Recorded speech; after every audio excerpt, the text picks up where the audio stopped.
The NFL regular season is almost here. It's right around the corner. I can almost see it off in the distance. So it's time for a prediction video. Who's gonna go home with the awards for this season? Answering that right after the intro. Perfect.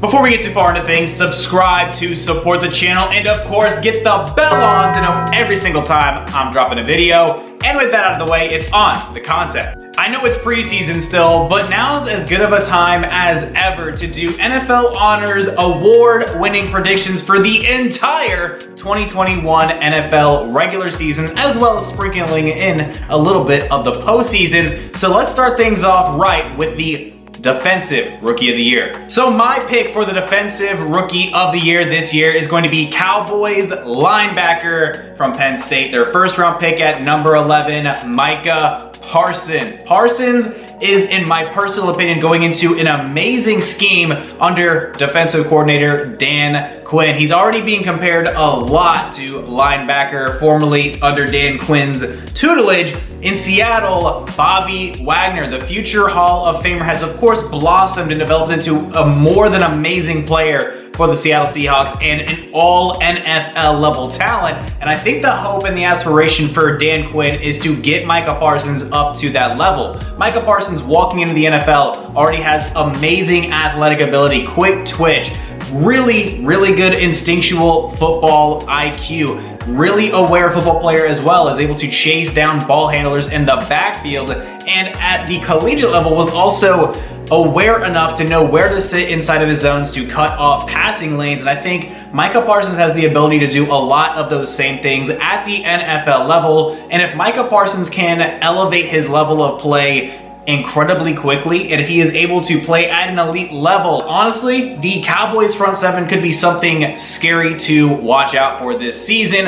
Obviously, the secondary for the Cowboys is, a little bit left to be desired, but the front seven with already Leighton Vander Esch, Jalen Smith, DeMarcus Lawrence headlining it, if they're able to get after quarterbacks, harass ball carriers in the backfield, and allow that secondary to play a little bit more on the ball football, honestly, Micah Parsons' presence could very well do that. And if he is able to help bring that defense as a whole to that level, Micah Parsons is, in my opinion, a shoo-in for the Defensive Rookie of the Year. Moving on to the Offensive Rookie of the Year. This one, in my opinion, is probably very predictable. I've got Trevor Lawrence, the quarterback for the Jacksonville Jaguars. It's not as interesting or as sexy of a pick as Micah Parsons was, but Trevor Lawrence, in my personal opinion, has all the advantages that he needs going into the season to take home that award. He's gonna be, obviously, the week one starter for Urban Meyer and this new regime down there in Jacksonville for the Duval Nation. But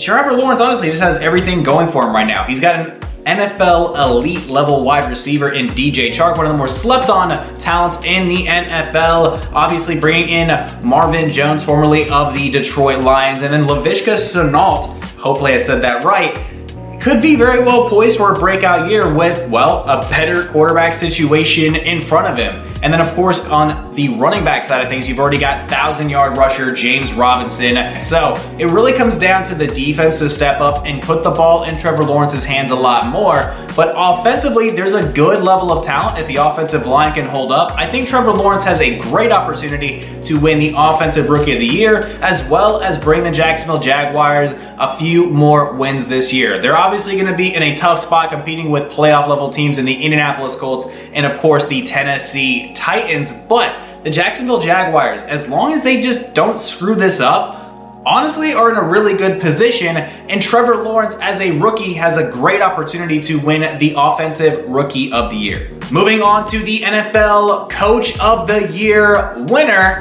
my prediction anyway, I got Brandon Staley, the new head coach for the Los Angeles Chargers. The former LA Rams defensive coordinator moved over to Chargers Nation this offseason, and I am honestly pretty excited about this move. He's walking into a situation where there is a ton of young talent as well as veteran talent. Offensively, you've already got the Offensive Rookie of the Year Year winner from last year in Justin Herbert, paired up with wide receiver, Pro Bowl level player, All-Pro level player, Keenan Allen. The offensive line, I've talked about it numerous times during this offseason, has improved. And then defensively, you've got two absolute stars with Joey Bosa and safety slash defensive back all-star corner Derwin James. So Brandon Staley, being the former defensive coordinator, is a defensive mind in a great position to utilize that talent to bring Joey Bosa and Derwin James into just an upper echelon, higher than they already were. Joey Bosa is one of the premier pass rushers in the NFL when healthy. And Derwin James, honestly, is at the same level as a defensive back. Played corner, has played safety, is an all-around player. And heck, if you put him in the box in the front seven, he's going to make plays in the backfield as well. He's an absolute ball hawk. And seeing what Staley did with Aaron Donald and Jalen Ramsey these past seasons, don't be surprised if the Chargers defense obviously gets a lot more aggressive, is in quarterbacks' faces a lot more, and is ball hawking and honestly just getting the ball in their hands, putting the ball in the offense's hands a lot more this season. I think Brandon Staley is primed to win the Coach of the Year because honestly, the Chargers were a good enough team last year that they were in every single game that they were playing in, but the margin of error, the losses accumulated within one score led the NFL. If Brandon Staley can change those fourth quarter late game fortunes for the Chargers, don't be surprised if they're in the playoff hunt come, well, December. Checking out the Comeback Player of the Year. 2020 gave us plenty of candidates for this award. Saquon Barkley of the New York Giants, edge rush and former defensive rookie of the year Nick Bosa from the San Francisco 49ers. Both amazing names, but not my pick. My pick is going to be fellow Charger Derwin James. Derwin James is going to be put into an amazing position with, well, my pick for the Coach of the Year, Brandon Staley. Brandon Staley, a really good defensive mind for the Los Angeles Rams, helped lead them to the #1 defense last year, walking in, has probably huge aspirations for his talent on defense, and I'm sure Derwin James is up high on that list. Derwin James, I already talked about a little bit in that last segment, but can do it all from the safety position. Played cornerback at an elite level at FSU, has already shown that he can play safety at a Pro Bowl level at the NFL. So the return of Derwin James to this Chargers defense, paired with already the number of amazing talents already on that roster, I think Derwin James has an amazing chance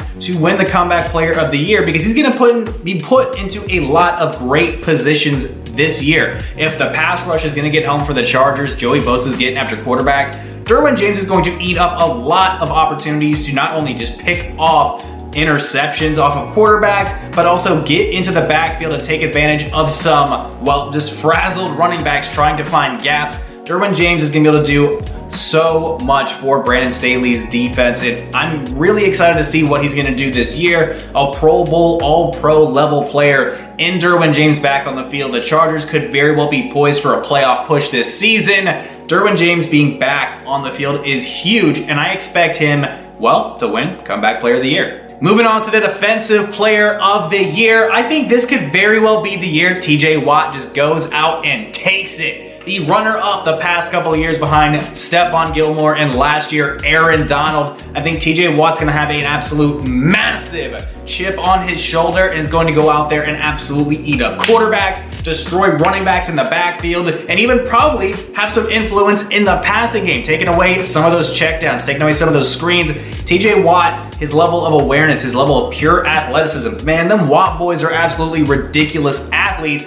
TJ, in my prediction, is going to go out and get his first Defensive Player of the Year this year. And look, the Pittsburgh Steelers defense is going to get even better this year. Minkah Fitzpatrick last year was traded to this defense and now is going to have a full offseason and training camp and preseason to just get used to the systems in Pittsburgh. The teammates around TJ Watt are, well, phenomenal talents as well. They're going to open up even more opportunities for him to go get more sacks, more tackles for loss, more pass disruption. TJ Watt coming from the edge is honestly just a do-it-all level player. Just removes an entire half of the field perpetually for an offense. And when you have that large of an impact, when offensive coordinators are having nightmares of you prior to game day, that says something. I think TJ Watt this year could very well be primed for his award for his Defensive Player of the Year, and Pittsburgh Steelers fans, I'm sure, are hoping for just that. The final two awards for the video, and Offensive Player of the Year. The last couple of years, we've seen some interesting trends. Non-quarterbacks winning the Offensive Player of the Year. Michael Thomas, and of course,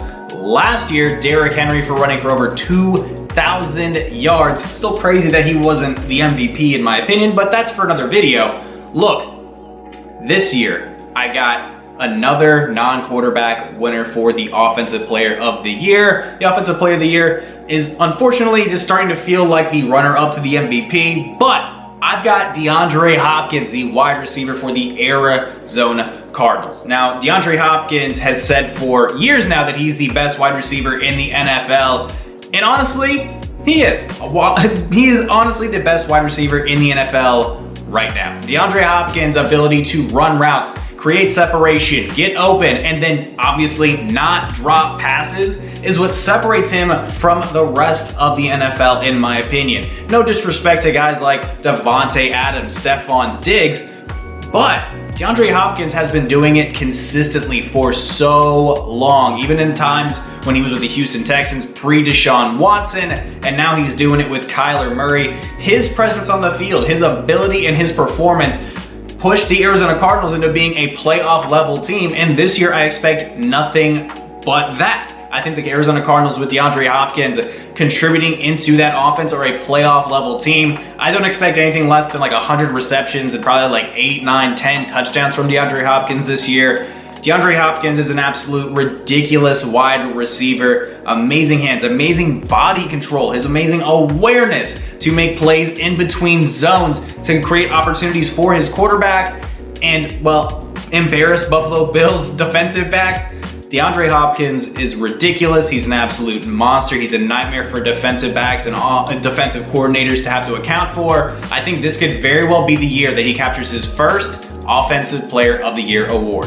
And then finally, last but absolutely not least, the MVP award prediction heading into the 2021 NFL season. And I've got the Kansas City Chiefs quarterback, Patty Mahomes. Look, Patrick Mahomes is only going to get better and better throughout his NFL career. The year he won his first NFL MVP award, he didn't even know how to read defenses, according to him. And Patrick Mahomes is going to get better and better at doing that. Imagine Patrick Mahomes' athletic ability, that absolute cannon of an arm, dissecting defenses and knowing exactly what you're about to run pre-snap. Not that he can't even do that right now, but a guy who's been in the league and starting for 5 years versus a guy who's been in the league for 10 years, 11, 12, the level that Tom Brady's been at for 20 years, that difference is still there, but Patrick Mahomes' ability to improvise and make plays outside of the pocket, even with losses on the offensive line. Let's just be completely honest here. This offensive line is not perfect. I still think Patrick Mahomes is a front runner to win the MVP every single season. As long as that man is healthy, he is a ridiculous athlete. He's a ridiculous human being. Easy person to root for, honestly, and being coached by an offensive guru in Andy Reid. The MVP, in my opinion, is an easier pick than most. I'm going to take Patrick Mahomes to win, well, the MVP award. Well, that's all I got for this week. Thank you so much for watching the video. Doing a little bit of something different, trying a new light just to, accentuate the features a little bit. So I appreciate you watching all the way to the end. Of course, feel free to like, comment, share, subscribe, and of course, get the bell on to know every single time I'm dropping a video. My name is Tristan Blake Rines, and I'm going to catch you in the next one. Adios.